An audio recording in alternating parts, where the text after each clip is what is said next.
see how we can do a hybrid Q&A.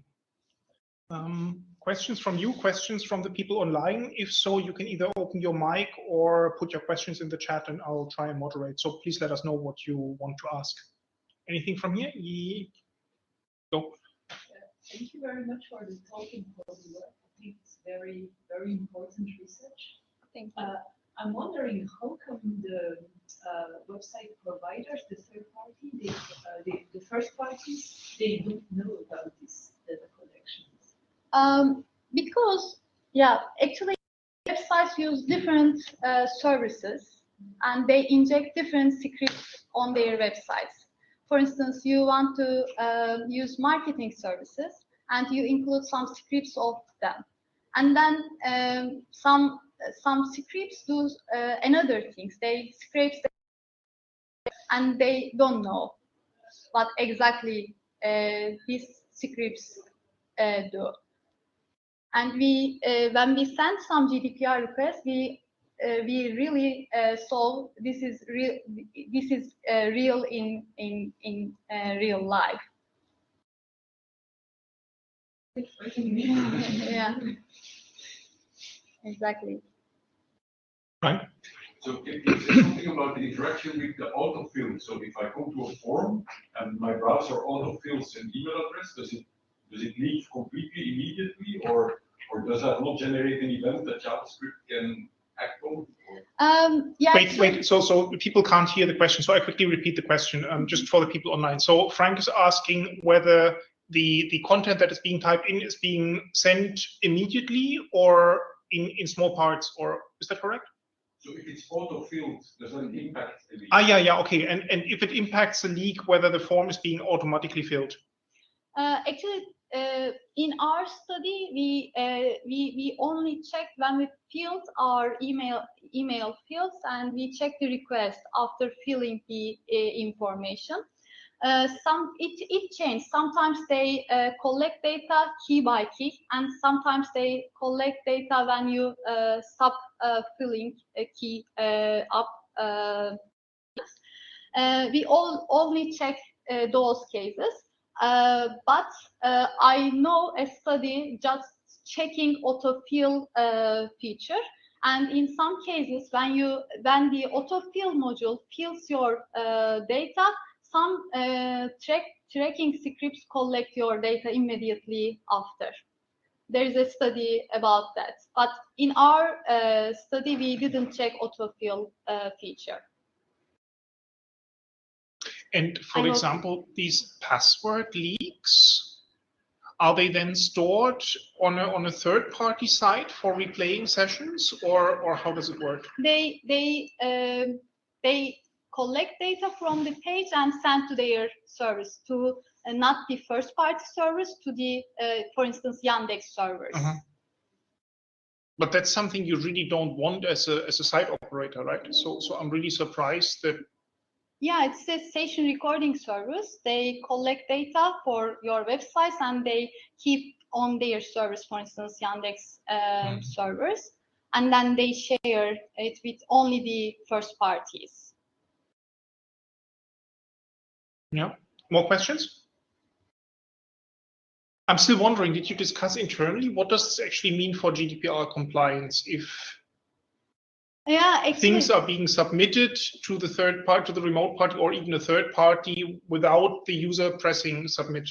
Yeah, in our paper, we have a section for that, GDPR compliance, and we work with Frederick for that. Actually, yeah, you know, GDPR is case by case, and it seems not legal. But if they include something very specific to this case in their cookie consent dialog, then it could be legal as well. That's why it should be inspected really case by case, and it should be checked. All the cookie consent dialogs should be checked case by case. Yeah, but when we look from, I mean.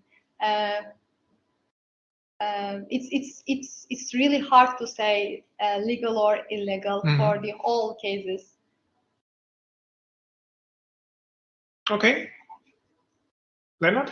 I think the autofill question is also really relevant or interesting regarding password managers, right? Like anything that you have in your browser also that automatically fills login forms, log into services. That's probably like a very, very quick, like autofill based mechanism, right? So maybe there's you mentioned the other study that there's something looking at that as well. Yeah, actually for Leonard is asking for how this leakage stuff interacts with password managers, for example.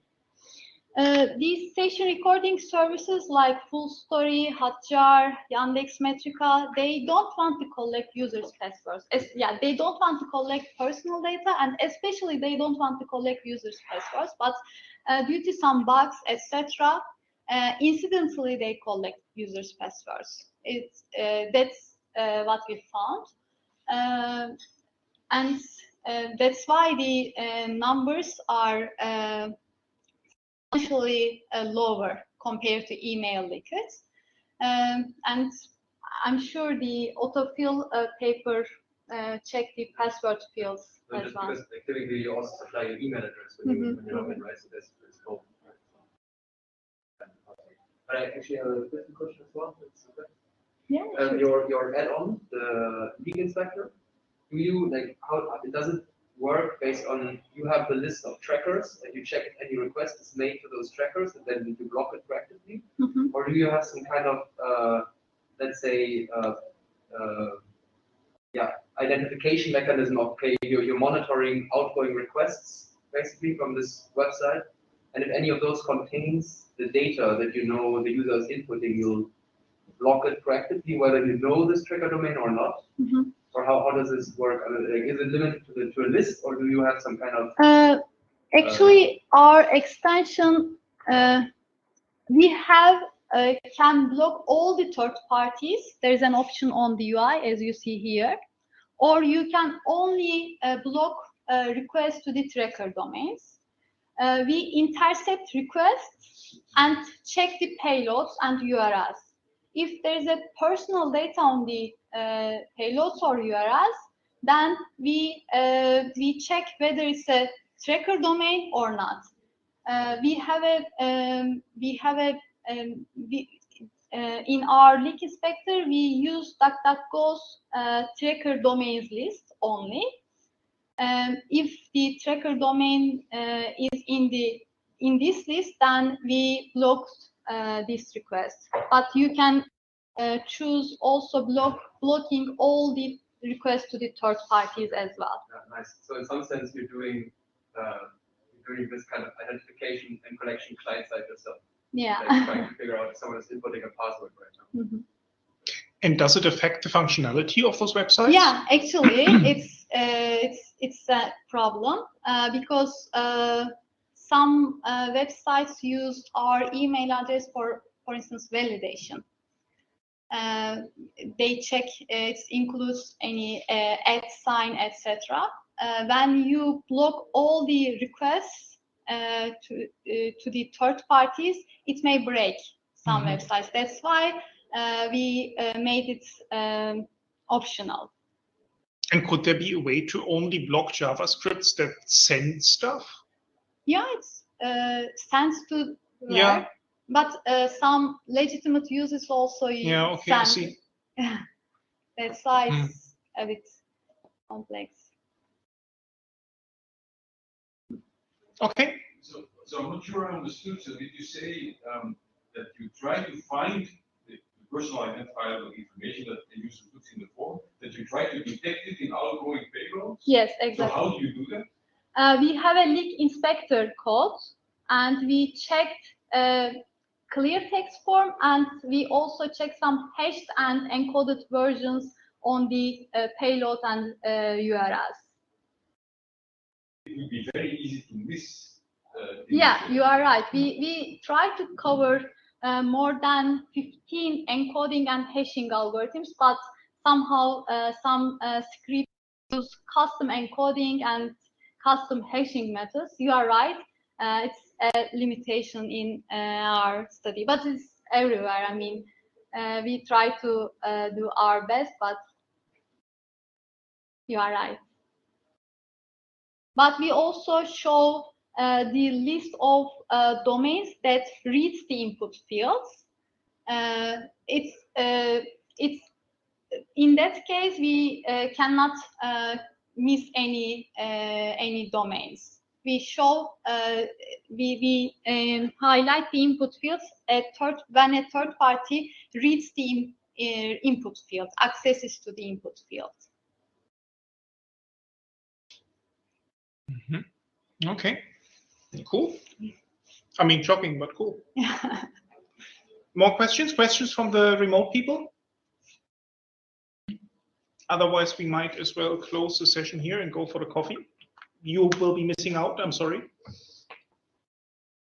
Okay, next seminar will be by Nikita Petek from the CIF department, and he will talk about implementing privacy requirements in software projects, specifically in the 5G space.